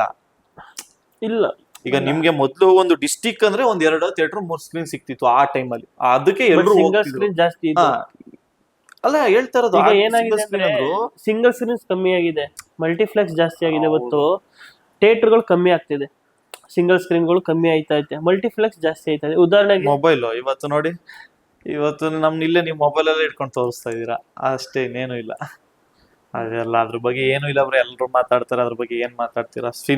ನಮ್ಮ ಸಿನಿಮಾ ಗೆಲ್ಬೇಕು ಅಂದ್ರೆ ಫಸ್ಟ್ 3 ದಿನ, ಶುಕ್ರವಾರ ಶನಿವಾರ ಭಾನುವಾರ 3 ದಿನ ಓಡಿಸ್ಬೇಕು. ಅಂಡ್ ನಾವು ಈಗ ಇವತ್ತು ಥಿಯೇಟರ್ ಸಮಸ್ಯೆ ತುಂಬಾ ಇದೆ ಅಲ್ಲ, ಅದ್ರ ಬಗ್ಗೆ ಏನ್ ಹೇಳಕ್ಕಾಗುತ್ತಾ? ಯಾಕಂದ್ರೆ ನಿಮ್ದು ಸಿನಿಮಾ ಈಗ ರಿಲೀಸ್ ಆಗ್ತಿದೆ. ಅದು ಈಗ ಸರಿಯಾದ ಸಮಯ ಅಲ್ಲ ಅನ್ಸುತ್ತೆ ಥಿಯೇಟರ್ಸ್ ಬಗ್ಗೆ ನಾನ್ ಮಾತಾಡೋದಕ್ಕೆ. ಬಟ್ ಸ್ಟಿಲ್ ಕಷ್ಟ ಇದೆ. ಯಾಕಂದ್ರೆ ಹೊಸಬ್ರಿಗೆ ಥಿಯೇಟರ್ ಸಿಗ್ಲೇಬೇಕು. ಯಾಕಂದ್ರೆ ಹಳುಬ್ರಾದ್ರೆ ಅಲ್ಲಿ ಹೆಂಗಿರು ಹೊಸಬ್ರು ಹಳಬ್ರು ಅನ್ನೋದು ಇಲ್ವೇ ಇಲ್ಲ ಥಿಯೇಟರ್ ಸಿಗೋದ್ರಲ್ಲಿ. ಹೊಸಬ್ರು ಹಳಬ್ರು ಅನ್ನೋದು ಅದು ಸುಳ್ಳು. ಯಾಕಂದ್ರೆ ಹೇಳ್ತಾರೆ, ಕೆಲವ್ರು ಹೇಳ್ತಾರೆ ಈಗ ಏನ್ ಗೊತ್ತಾ ಥಿಯೇಟರ್ಗಳು bro? ಸಿಗೋದು ರೇರು. ಅವೆಲ್ಲ ಸುಳ್ಳು. ಹಳುಬ್ರಾದ್ರೆ ಅವ್ರ ಬರೀ ಹೆಸರು ಇದ್ರೆ ಕೊಟ್ಬಿಡ್ತಾರೆ ಥಿಯೇಟರ್. ನಾನು ಹೇಳೋದು ಈಗ ಸುಮ್ನೆ ಒಂದು ಎಕ್ಸಾಂಪಲ್, ಯಾವ್ದೋ ಒಂದು ಏರಿಯಾ ಇರುತ್ತೆ. ಒಂದ್ ಏರಿಯಾ ಅಂದ್ಮೇಲೆ ಮಿನಿಮಮ್ ಎರಡು ಹೋಟ್ಲ್ ಇದ್ದೇ ಇರುತ್ತಲ್ವಾ. ಹಳೆ ಹೋಟ್ಲ್ ಒಂದಿರುತ್ತೆ, ಹೊಸ ಹೋಟ್ಲ್ ಒಂದಿರುತ್ತೆ. ನೀವು ಚೆನ್ನಾಗಿಲ್ಲ ಅಂದ್ರು ಜನ ಹಳೆ ಹೋಟ್ಲಿಗೆ ಹೋಗ್ಬೇಕು ಅಂತ ಏನೋ ರೂಲ್ಸ್ ಇದೆಯಾ ಅಥವಾ ಹೋಗೋದ್ ನೋಡಿದ್ದೀರಾ? ಹೊಸ ಹೋಟ್ಲು ಸಡನ್ ಆಗಿ ಬಿಸ್ನೆಸ್ ಟರ್ನ್ ಆಗೋದು ನೋಡಿದ್ರೆ ಎಷ್ಟೋ ಹೋಟ್ಲುಗಳು ಬಿದೋಗ್ತವೆ. ಹಳೆ ಹೋಟ್ಲುಗಳು ಯಾರೋ ಹೊಸ ಬಂದು ಕಿಂಗ್ ಆಗ್ತಾನೆ. ಸಿನಿಮಾನು ಅಷ್ಟೇ. ಬಟ್ ಏನು ಅಂದ್ರೆ ಆ ಹೋಟ್ಲು ಮಾಡಕ್ ಅವನ ಹತ್ರ ಬಂಡವಾಳ ಇರ್ಬೇಕು. ನಿಮ್ಮ ಆಪೋಸಿಟ್ ಬಂದು ನಾನು ಚೆನ್ನಾಗಿ ಇನ್ನೂ ಚೆನ್ನಾಗಿ ಮಾಡಿದೆ ಅಂತ ನಿಂತ್ಕೊಳಕ್ ಅವನ ಹತ್ರ ಬಂಡವಾಳ. ಸಿನಿಮಾನು ಅಷ್ಟೇ, ಬಂಡವಾಳ ಇರ್ಬೇಕು. ನೀವು 4 ಜನಕ್ಕೆ ತೋರಿಸ್ಬೇಕು ಅಂದ್ರೆ ಆ ಸೆಟಪ್ ಮಾಡಕ್ ನಿಮ್ಮ ಹತ್ರ ಬಂಡವಾಳ ಇರ್ಬೇಕು. ಬರ್ರಪ್ಪ ನೋಡ್ರಿ ಅಂತ. ಸೊ ನಿಮ್ ಬಾಲ್ಯದಲ್ಲಿ ಮರೆಯಲಾಗದ ಒಂದ್ ನೆನ್ಪು ಯಾವ್ದಾರ ಆಯ್ತಾ? ಈಗ ನೀವು ಬಾಲ್ಯ ಅಂದ ನೆನ್ಸ್ಕೊಂಡೇಟ್ಕೆ ಪಟ್ ಅಂತ ಓ ಇದು ಅಂತ ಬರ್ಬೇಕು ಮೈಂಡ್ಗೆ. ನಂಗೆ ಅದೇ ನನ್ ಸ್ಕೂಲ್ ಏಜ್ ಅಂತ ನೆನ್ಸ್ಕೊಂಡಿದ ತಕ್ಷಣ ನನಗೆ ಬರೋದು ನನ್ನ ಆಗ್ಲೇ ಹಠ ಮಾರಿ ಹೆವಿ ಹಠ. ಅಂದ್ರೆ ಥರ್ಡ್ ಸ್ಟ್ಯಾಂಡರ್ಡ್ ಸೆಕೆಂಡ್ ಸ್ಟ್ಯಾಂಡರ್ಡ್ ಮಕ್ಕಳು ಅಪ್ಪ ಅಮ್ಮನ ಜೊತೆ ಮಾತಾಡದೆ ಮುಂದೆ ಬಂದ್ರು ಮಾತಾಡ್ಸ್ಬೇಕಾಗಿರುತ್ತೆ ಅಂತ ಆ ಕಡೆ ಹೋಗೋದನ್ನ ನೋಡಿದೀರಾ ನೀವು? ಅಂದ್ರೆ ನಮ್ಮ ಅತ್ತೆ ಮನೇಲಿ ಬಿಟ್ಬಿಟ್ಟಿದ್ರು, ನಮ್ಮ ಅಪ್ಪ ಅವರ ಸಿಸ್ಟರ್ ಮನೆ. ಅಂದ್ರೆ ಎಜುಕೇಶನ್ ಪರ್ಪಸ್. ನಾವು ಹಳ್ಳಿ ಅಲ್ವಾ, ಮಳವಳ್ಳಿ ಹಳ್ಳಿ ಇದ್ವಿ. ತುಮಕೂರಲ್ಲಿ ಓದ್ಲಿ ನನ್ ಮಗ ಅಂತ ಅವ್ರು ಬಿಟ್ಟಿದ್ರು. ಬಟ್ ನನ್ಗೆ ಹೇಗಿತ್ತು ಅಂದ್ರೆ ಎಲ್ರು ನೋಡ್ತಿದ್ವಿ, ಎಲ್ರು ಅಪ್ಪ ಅಮ್ಮನ ಜೊತೆ ಇದಾರೆ, ನಾನೇ ಇಲ್ಲಿದ್ದೀನಿ. ಓ ನನ್ ಕಂಡ್ರೆ ಅವ್ರಿಗೆ ಇಷ್ಟ ಇಲ್ವೇನೋ. ಸೊ ಈ ತರ ಒಂದು ಮೈಂಡ್ ಸೆಟ್.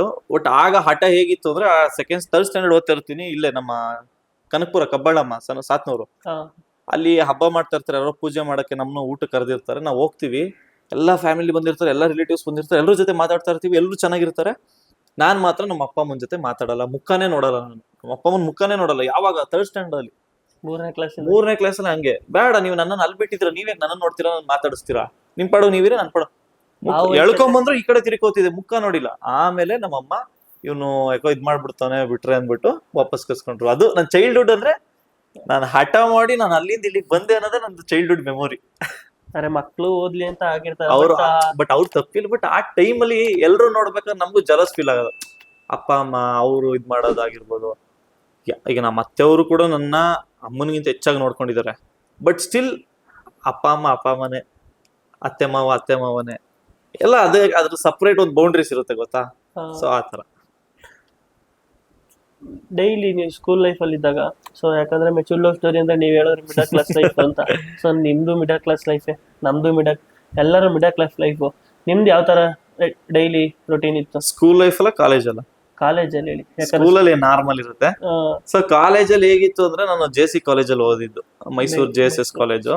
ಸೊ ಅಲ್ಲಿ ಫಸ್ಟ್ ಇಯರ್ ನಾವು ಹೋದಾಗ ಹೇಗಿತ್ತು ಅಂದ್ರೆ ಇಷ್ಟು ದೊಡ್ಡ ಕಾಲೇಜಲ್ಲಿ ನಾವ್ ಹೇಗೆ ಸರ್ವೈವ್ ಆಗೋದು? ಎಲ್ಲ ಶ್ರೀಮಂತರ ಮಕ್ಕಳು, ಸುಮಾರು ಜನ, ಎಲ್ಲ ದೊಡ್ಡ ಸ್ಪೋರ್ಟ್ಸ್ ಆಡೋರು ಅಥವಾ ಫುಲ್ ಓದೋರು, ಇದೇ ತರ.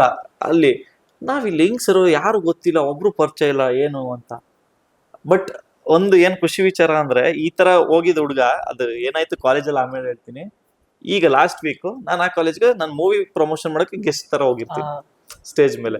ಸೊ ಅದೇ ಸ್ಟೇಜ್ ಮೇಲೆ ನಾವು ಹೋಸ್ಟ್ ಮಾಡಿರ್ತೀವಿ. ಬಟ್ ಗೆಸ್ಟ್ ಆಗಿ ಒಂದು ಮೂವಿ ಪ್ರಮೋಷನ್ ಹೋದಾಗ ಆ ಸ್ಯಾಟಿಸ್ಫ್ಯಾಕ್ಷನ್ ಬೇರೆ. ಅಂಡ್ ನಾನು ಕಾಲೇಜ್ಗೆ ಹೋದಾಗ ಮಿಡಲ್ ಕ್ಲಾಸ್ ಲೈಫ್ ಹೇಗಿತ್ತು ಅಂತ ಹೇಳಿದ್ರೆ ನಡ್ಕೊಂಡೇ ಎಲ್ಲ ಕಡೆ ಹೋಗ್ತಿದ್ವು. ನಮ್ಮ ಹತ್ರ ಸೈಕಲ್ ಇರಲಿಲ್ಲ. ಅಲ್ಲಿ ಏನಾಗ್ತಿತ್ತು ಅಂದ್ರೆ ನಮ್ಮ ಕಾಲೇಜಲ್ಲಿ ಹೆವಿ ಶೋಕಿ ಅಂದ್ರೆ ಎಲ್ಲ ಪಾಶ್ ಇರ್ತಿದ್ರು. ಎಲ್ರು ಈವ್ನಿಂಗ್ ಅಲ್ಲಿ ಅವ್ರು ಇವ್ರು ಬರ್ಬೇಕಾದ್ರೆ ಕಾರಲ್ಲಿ ನಾಯಿ ಕೂರ್ಸ್ಕೊಂಡ್ ಬರೋದು, ಅಥವಾ ನಮ್ಮ ಕಾಲೇಜ್ ಫ್ರಂಟ್ ಅಲ್ಲಿ ಎಲ್ಲ ಫುಡ್ ಸ್ಟ್ರೀಟ್ ಇರ್ತಿತ್ತು, ಫುಡ್ ಕೋರ್ಟ್ ಇರ್ತಿತ್ತು, ಅಲ್ಲೆಲ್ಲ ಓಡಾಡೋರು ನಾಯಿ ಕೂರ್ಸ್. ನಾವು ನಾಯಿ ಓಡಾಡಕ್ ಕಾರ್ ಐತೆ, ನಮ್ಗೆ ಯೋಗ್ಯತೆ ಒಂದು ಸೈಕಲ್ ಇಲ್ವಲ್ಲ ಅಂತ ಪಕ್ಕದಲ್ಲಿ ಒಂದು ನಾಯಿ ಹೋದ್ರೆ ಕಂಪೇರ್ ಮಾಡ್ಕೋತಿದ್ವಿ. ನೋಡ ನಾಯಿನೂ ನಡ್ಕೊಂಡು ಹೋಗ್ತಾ ಇದೆ, ನಾವು ನಡ್ಕೊಂಡು ಹೋಗ್ತಾ ಇದೀವಿ, ನೋಡು ನಮ್ ಜೀವನ ಇಷ್ಟೇ ಅಂತ. ಬಟ್ ದೇವರು ಅದೇ ಕಾಲೇಜ್ಗೆ ಒಂದು BMW ಕರ್ಕೊಂಡು ಹೋಗ್ತಾರೆ, ಅದೇ ಕಾಲೇಜಲ್ಲಿ ಒಂದು ಹೆಸರು ಕೊಡಿಸ್ತಾರೆ. ಕಾಲೇಜ್ ನಾನು ಕಂಪ್ಲೀಟ್ ಮಾಡ್ಲಿಲ್ಲ, ಡ್ರಾಪ್ ಔಟ್. ಬಟ್ ಸ್ಟಿಲ್ ಏನ್ ಓದಿರೋದು? ಕಂಪ್ಯೂಟರ್ ಸೈನ್ಸ್ ಇಂಜಿನಿಯರಿಂಗ್ ಜಾಯ್ನ್ ಆಗಿರ್ತೀನಿ. ಸೊ ಫಸ್ಟ್ ಇಯರ್ ಆದ್ಮೇಲೆ ಡ್ರಾಪ್ ಔಟ್ ಮಾಡಿ ನಂದೇ ಆದ ಸ್ಟಾರ್ಟ್ಅಪ್ ಮಾಡ್ತೀನಿ. ಅದಾದ್ಮೇಲೆ ಬ್ಯಾಂಗ್ಳೂರ್ ಶಿಫ್ಟ್ ಆಗ್ತೀನಿ. ಸೊ ಕಾಲೇಜಲ್ಲಿ ಲವ್ ಸ್ಟೋರಿ ಏನೋ ನಡೆದಿತ್ತಾ? ಕಾಲೇಜಲ್ಲಿ ಲವ್ ಸ್ಟೋರಿ ಬೇಜಾನಿದೆ ಬ್ರೋ. ಕಾಲೇಜ್ ಅಂದ್ಮೇಲೆ ಲವ್ ಸ್ಟೋರಿ ಅಂದ್ಮೇಲೆ ಕಾಲೇಜ್ ಇದ್ದಿದೆ. ಬಟ್ ಈ ಲವ್ ಸ್ಟೋರಿಗೂ ನನ್ನ ಸ್ಟೋರಿಗಳಿಗೂ ಮ್ಯಾಚಿಂಗ್ ಏನಿಲ್ಲ. ಅದನ್ನ ನೆಕ್ಸ್ಟ್ ಇನ್ನೊಂದ್ ಟೈಮ್ ಅಂದ್ರೆ ಅದಕ್ಕೆ ನನ್ನ ಲೈಫ್ ಸ್ಟೋರಿ ಇಲ್ಲಿ ನಡೆದಿರೋ ಲವ್ ಸ್ಟೋರಿ ಮೂವೀಸ್ ಮಾಡಬೇಕು ಅಂದ್ರೆ ಇನ್ನೂ ಟೈಮ್ ಬೇಕು. ಅದು ಎಲ್ಲ ರೀತಿ ತಗೊಂಡ್ರು ಅದಕ್ಕೆ ಇನ್ನೂ ಟೈಮ್ ಬೇಕು. ಇದು ಒಂದು ಜನರಲ್ ಲವ್ ಸ್ಟೋರಿ, ಬಟ್ ತುಂಬಾ ಎಮೋಷನ್ಸ್ ಇರೋ ಒಂದು ಸ್ಟೋರಿ. ನನ್ನ ಲವ್ ಸ್ಟೋರಿಲಿ ಒಂದೆರಡು ಸ್ಟೋರಿ ಬಿಟ್ರೆ ಯಾವ ಸ್ಟೋರಿಲೂ ಎಮೋಷನ್ಸ್ ಇರಲ್ಲ ಹಾಗೆ. ಸೊ ನೀವು ಯಾಕಂದ್ರೆ ಯೂಟ್ಯೂಬ್ ಇಂದ ಕಿರುತೆರೆಗೆ ಬಂದ್ರಿ, ಸೊ ಆ ಟೈಮಲ್ಲಿ ಏನಾದ್ರು ಒತ್ತಡ ಇತ್ತಾ ಮನೆಯಲ್ಲಿ ಯೂಟ್ಯೂಬ್ ಮಾಡ್ಬೇಕಾದ್ರೆ? ಬೆಂಗಳೂರು ಬಂದಿದೆ, ನಮ್ಮ ಅಮ್ಮ ನಿನ್ಗೆ ಯಾರು ಹೆಣ್ಣು ಕೊಡಲ್ಲ ಹೋಗು ಅಂದ್ರು ಬ್ರೋ. ಬೆಂಗಳೂರಿಗೆ ಹೋಗಿ ಕೆಲ್ಸಕ್ಕೆ ನನ್ಗೆ ಬೆಂಗಳೂರು ನಾನು ಬಂದಿದ್ದು ಈ ಸಿನಿಮಾ ಸೀರಿಯಲ್ ಏನೂ ಅಲ್ಲ. ಬೆಂಗಳೂರಿಗೆ ಹೋಗ್ಬಿಟ್ಟು ನಮ್ಮ ಅತ್ತೆಯವ್ರ ಮನೆ ಇತ್ತು, ಅಲ್ಲಿ ಹೋಗ್ಬಿಟ್ಟು ಮನೇಲಿ ಇರೋಕ್ಕೆ ನಿಮ್ದೇ ಊಟ ಜಾಗ ಇರುತ್ತೆ, ಎಲ್ಲರೂ ಒಂದ್ ಕಡೆ 20-25 ಸಾವಿರ 30 ಸಾವಿರ ಸಂಬಳ ಸಿಗ್ಬೇಕು, ನಾನು ಹೋಗ್ಬೇಕು, ಇದೇ ಮೈಂಡ್ ಸೆಟ್ ಅಲ್ಲಿ ಬಂದಿದ್ದು. ಅದೇ ಟೈಮಲ್ಲಿ ನಮ್ಮ ಫ್ರೆಂಡ್ ಒಬ್ರು ಯೂಟ್ಯೂಬ್ ಚಾನಲ್ ಇಲ್ಲೇ ಬಾ ಅಂದ್ರು. ಸೊ ಸರಿ ಅಂತ ಅಲ್ಲಿಗೆ ಹೋಗ್ತೀನಿ. ಇಲ್ಲಿ ಇದೆಲ್ಲದಕ್ಕೂ ಮೇನ್ ರೀಸನ್, ನೀನ್ ಊರಲ್ಲಿ ಇದ್ರೆ ನಿಂಗೆ ಹೆಣ್ಣು ಕೊಡಲ್ಲ. ಹಳ್ಳಿ ಕಡೆ ಇದ್ರೆ ಹೇಳಿ ಹೇಳಿ ಹೇಳಿ ನನಗೆ ಒಂಥರ ತಲೆ ಕೆಡ್ಸ್ಬಿಟ್ಟಿದ್ರು. ಅದಾದ್ಮೇಲೆ ಆಯ್ತು, ಇದಕ್ಕಾದ್ರೂ ನಾನು ಬೆಂಗಳೂರಿಗೆ ಹೋಗ್ತೀನಿ ನೋಡ್ಕೊಂಡು ನಿನ್ಗೆ ನಾವ್ ಹೆಣ್ಣು ಕೊಡ್ತೀವಿ ಅಂತ ಅನ್ಬೇಕು ಬೇರೆಯವರು ಅಂತ ಚಾಲೆಂಜ್ ಮಾಡ್ಕೊಂಡ್ ಬಂದೆ. ಅದು ಬಂದ್ಮೇಲೆ ಹೆಂಗೋ ಹೋಗಿ ರೂಟು ಇವತ್ತು ಇಲ್ಲಿವರೆಗೂ ಬಂದಿದೆ. ಯಾಕಂದ್ರೆ ಯೂಟ್ಯೂಬರ್ ಅಂದ್ರೆ ಹೆಣ್ಣು ಕೊಡಲ್ಲ ಅಂತ ಈಗ ಸ್ಟಾರ್ಟ್ ಆಗ್ಬಿಟ್ಟೈತಲ್ಲ, ಸೊ ಅದ್ರ ಬಗ್ಗೆ ಇಲ್ಲ ಬ್ರೋ, ಇವತ್ತು ಯೂಟ್ಯೂಬರ್ಸ್ ಚೆನ್ನಾಗಿ ದುಡಿತಾರೆ. ಸಾಫ್ಟ್ವೇರ್ ಇಂಜಿನಿಯರ್ ಗಳೆಲ್ಲ ಬಿಟ್ಬಿಟ್ಟು ಈಗ ಯೂಟ್ಯೂಬ್ ಶುರು ಮಾಡ್ತಾ ಇದಾರೆ. ಬಟ್ ಹಳ್ಳಿ ಕಡೆ ಜನ ಎಲ್ಲ ಏನಂತಾರೆ ಹೇಳಿ, ಈಗ್ಲೂ ಅವನೇನ್ ಮೊಬೈಲ್ ಅಲ್ಲಿ ನಾನು ಮಾಡ್ತೀನಿ ಇವರು ಮಾಡ್ತಾರೆ ಅದೆಲ್ಲ ಇದಿದೆ, ಬಟ್ ಚೆನ್ನಾಗಿದೆ. ಬಟ್ ನಾನು ಸೊ ನಿಮ್ ಕುಟುಂಬ ಎಲ್ಲ ಸಾಥ್ ಕೊಟ್ರ ಯೂಟ್ಯೂಬ್ ಮಾಡ್ಬೇಕಾರೆ? ಬ್ರೋ ಅಂದ್ರೆ ನನ್ನ ಫ್ಯಾಮಿಲಿ ಹೇಗೆ ಅಂದ್ರೆ ಬ್ರೋ, ಈಗ ನಾನು ಕಾಲೇಜ್ ಡ್ರಾಪ್ ಔಟ್ ಅಂತ ಹೇಳಿದೆ ಗೊತ್ತಾ. ಆಮೇಲೆ ಮಧ್ಯದಲ್ಲಿ ಸ್ಕೂಲ್ಗಳಲ್ಲೂ ಕಾಲೇಜ್ PUC ಗಳಲ್ಲೂ ಹೆವಿ ಕ್ವಾಟ್ಲೆ ಮಾಡ್ಬಿಟ್ಟಿದೆ. ನಾನು ಹೆಂಗಾಗ್ಬಿಟ್ಟಿದೆ ಅಂದ್ರೆ ಏನು ಕಂಪ್ಲೀಟೇ ಮಾಡಲ್ಲ ಅನ್ನೋ ತರ ಆಗ್ಬಿಟ್ಟಿದೆ. ನಾನು ಯಾವ್ದೇ ಮಾಡಿದ್ರು ಅರ್ಧ ಬಿಟ್ಬಿಟ್ಟು ನೆಕ್ಸ್ಟ್ ಹೊಟ್ಟೋಗ್ತಾನೆ. ಸ್ಟಾರ್ಟ್ಅಪ್ ಮಾಡಿದೆ, ಅದನ್ನು 1-2 ವರ್ಷ ಮಾಡಿದೆ, ಬೋರ್ ಆಯ್ತು, ಬಂದ್ಬಿಟ್ಟೆ ನೆಕ್ಸ್ಟ್. ನಮ್ಮ ಮನೇಲಿ ಅದೇ ಯೂಟ್ಯೂಬ್ ಮಾಡ್ತಾನ, ಅದೊಂದು ತಿಂಗಳು ಮಾಡ್ತಾನೆ ಅನ್ಸುತ್ತೆ. ಅವ್ರು ಹೇಳ್ದಂಗೆ ಅಷ್ಟೇ 2 ತಿಂಗಳು ನಾನು ಮಾಡಿ ಅಂದ್ರೆ ಐ ವಿಲ್ ಅಚೀವ್ ಸಮಥಿಂಗ್. ಸುಮ್ಮನೆ ಬಿಟ್ಬಿಟ್ಟು ಬರಲ್ಲ. ಈಗ ನಾನು ಓದ್ನಾ, ಯೂಟ್ಯೂಬ್ ಮಾಡೋದ್ನ, ಮಾನಿಟೈಸೇಷನ್ ಮಾಡಿದೆ, ಸಬ್ಸ್ಕ್ರೈಬರ್ಸ್ ಮಾಡಿದೆ, ಅದರಿಂದ ಒಂದು 50-60 ಸಾವಿರ ರೂಪಾಯಿ ದುಡ್ದೆ 2 ತಿಂಗಳಿಗೆ. ನಂಗೆ ಅನ್ನಿಸ್ತು ಇಷ್ಟೇ ಇದು ಯೂಟ್ಯೂಬ್. ನೆಕ್ಸ್ಟ್ ಸೀರಿಯಲ್ಗೆ ಹೋಗ್ಬೇಕು. ಎಲ್ಲಾ ಚಾನಲ್ 4 ಮಾಡ್ಕೊಂಬಂದೆ. 1-2-3 ಸೀರಿಯಲ್ ಕಂಟಿನ್ಯೂಟಿ ಕ್ಯಾರೆಕ್ಟರ್ ಮಾಡಿದೆ. ಹೀರೋ ಆಗೋದಕ್ಕೆ ಲೀಡ್ಗೆ ನನ್ಗೆ ಗೊತ್ತು, ಇನ್ನೂ ನಂಗೆ ಟೈಮ್ ಬೇಕು, ಇನ್ನೂ ಒಂದು ಎಕ್ಸ್ಪೀರಿಯನ್ಸ್ ಬೇಕಾಗ್ಬೋದು, ಏನಾದ್ರು ಒಂದು ಅಂತ ನಾನೇ ಒಂದು ಸ್ವಲ್ಪ ಬ್ಯಾಕ್ ಆದೆ. ಬಟ್ ಸೀರಿಯಲ್ಸು ಚೆನ್ನಾಗಾಯ್ತು, ಅದು ಮಾಡಿದೆ. ಈಗ ರಿಯಾಲಿಟಿ ಶೋ, ಅದ್ರಲ್ಲಿ ನನಗೆ ಸಿಕ್ಕಿದ ಅವಕಾಶದಲ್ಲಿ ನಾನು ಚೆನ್ನಾಗಿ ಮಾಡಿದ್ದೀನಿ. ಸಿನಿಮಾ. ಸೊ ಮನೇಲಿ ಸಾಥ್, ನಿಮ್ ಕ್ವಶನ್ಗೆ ಅದ ಹತ್ರ ನನಗೆ ಉತ್ತರನೇ ಇಲ್ಲ ಬ್ರೋ. ಸಾಥ್ ಕೊಡ್ಲಿಲ್ವಾ? ನಾನು ಇನ್ನೂ ಕನ್ಫ್ಯೂಷನ್ ಅಲ್ಲೇ ಇದ್ದೀನಿ. ಅರೆ ಸಾಥ್ ಕೊಡೋದಂದ್ರೆ ಹೇಗೆ ಅಂತ ನನಗೆ ಇನ್ನೂ ಗೊತ್ತಿಲ್ಲ. ಅಲ್ಲ, ಸೊ ಯಾಕಂದ್ರೆ ನಿಮ್ಮ ಕೆಲವ್ರ ಮನೇಲಿ ಏನಂದ್ರೆ ಇವ್ರು ನೋಡು ಕಾಸು ದುಡಿಯಲ್ಲ, ಸಂಪಾದನೆ ಮಾಡ್ತಿಲ್ಲ, ಸುಮ್ನೆ ಸಿನಿಮಾ ಅಲ್ಲಿ ಇಲ್ಲಿ ಅಂತ ಹೋಗ್ತಾ ಇರ್ತಾನೆ. ಟಾಕ್ಸ್ಗೆಲ್ಲ ನಾನು ತಲೆ ಕೆಡ್ಸ್ಕೊಂಡಿಲ್ಲ, ಹಂಗೆಲ್ಲ ಆ ತರದಕ್ಕೆಲ್ಲ ತಲೆ ಕೆಡ್ಸ್ಕೊಂಡಂಗಿದ್ದೀರಾ. ಇಷ್ಟೊತ್ತಿಗೆ ನೀವೊಂದು ಫೋಟೋಗಳು ನೋಡ್ಬೇಕಿತ್ತು, ಭಾವಪೂರ್ಣ ಫೋಟೋಸ್ ಅದಕ್ಕೆಲ್ಲ. ಬಟ್ ಆ ತರ ಟಾಕ್ಸ್ ಎಲ್ಲ ಇತ್ತು. ಬಟ್ ಸ್ಟಿಲ್ ಏನು ಅಂದ್ರೆ ಏನೋ ಮಾಡ್ತಾನೆ ಬಿಟ್ಬಿಡು ಅಂತ ಬಿಟ್ಬಿಟ್ರು. ಅದೇ ನಂಗೆ ಕೊಟ್ಟಿದ್ ಸಾಥ್. ತಲೆನೋವು ಜಾಸ್ತಿ ಶೂಟ್ ಮಾಡ್ತಿರ್ಲಿಲ್ಲ, ಏನೋ ಮಾಡ್ತಾನೆ ಬಿಟ್ಬಿಡ್ರಿ, ನಾವು ಸವಾಸಕ್ಕೆ ಹೋಗ್ಬಿಡಿ. ಯಾರು ಟಾರ್ಚರ್ ಕೊಡ್ತಿರ್ಲಿಲ್ಲ. ಸ್ಟಾರ್ಟಿಂಗ್ ಇತ್ತು. ಅಯ್ಯೋ ಸ್ಟಾರ್ಟಿಂಗ್ ನಾನು ಅನ್ಭವಿಸಿರೋ ಎಮೋಷನಲ್ ಡ್ರಾಮಾಗಳನ್ನ ಏನಾದ್ರು ಕೇಳ್ಬಿಟ್ರೆ ನೀವು ಅಯ್ಯಪ್ಪ ಹೆಂಗೆ ಬ್ರೋ ಇದೆಲ್ಲ ಅಂತೀರಾ. ಬಟ್ ಅದಾದ್ಮೇಲೆ ಒಂದ್ ಸ್ವಲ್ಪ ನಾನು ಹೆಂಗಾಗ್ಬಿಟ್ಟೆ ಅಂದ್ರೆ, ನಿಮ್ ಇಷ್ಟ, ಈಗ ನಾನು ಇರೋದೇ ಹಿಂಗೆ, ಏನಾದ್ರು ಮಾಡ್ಕೊಳ್ಳಿ, ನನ್ಗೆ ಗೊತ್ತಿಲ್ಲ ಅಂತ ಸುಮ್ಮನಾದೆ. ಆಮೇಲೆ ಅವರು ಸುಮ್ಮನಾಗ್ಬಿಟ್ರು. ಎಲ್ರಿಗೂ ನಮಸ್ಕಾರ. ತುಂಬಾ ಮಾತಾಡಿದೀನಿ. ಯಾವ್ದು ತಗೋಬೇಕು ತಗೋಬಾರ್ದು ನಿಮ್ಗೂ ಗೊತ್ತು.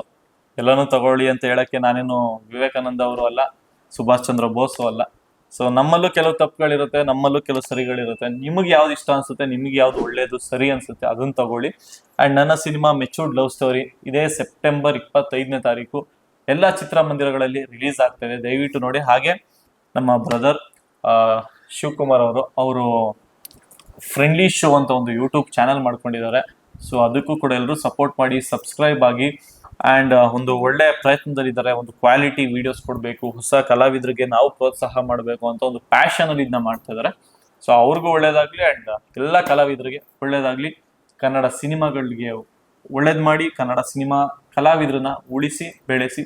Thank you so much. ಹಾಗೆ ಎಲ್ಲ ಸಿನಿಮಾನ ಥಿಯೇಟರ್ಗೆ ಹೋಗಿ ನೋಡಿ ಅಂತ ಹೇಳ್ತಾ ಈ ವಿಡಿಯೋನ ಕೊನೆಯದಾಗಿ ಮುಕ್ತಾಯ ಮಾಡ್ತೀರಾ. ಇನ್ನು ಯಾರು ನನ್ನ ಚಾನಲ್ ಸಬ್ಸ್ಕ್ರೈಬ್ ಮಾಡ್ಕೊಂಡಿಲ್ಲ, ಬೇಗ ಸಬ್ಸ್ಕ್ರೈಬ್ ಮಾಡ್ಕೊಳ್ಳಿ. ಹಾಗೆ ಮುಂದಿನ ವಿಡಿಯೋದಲ್ಲಿ ಸಿಗ್ತೀನಿ. ಓಕೆ, ಟೇಕ್ ಕೇರ್, ಬಾಯ್ ಬಾಯ್.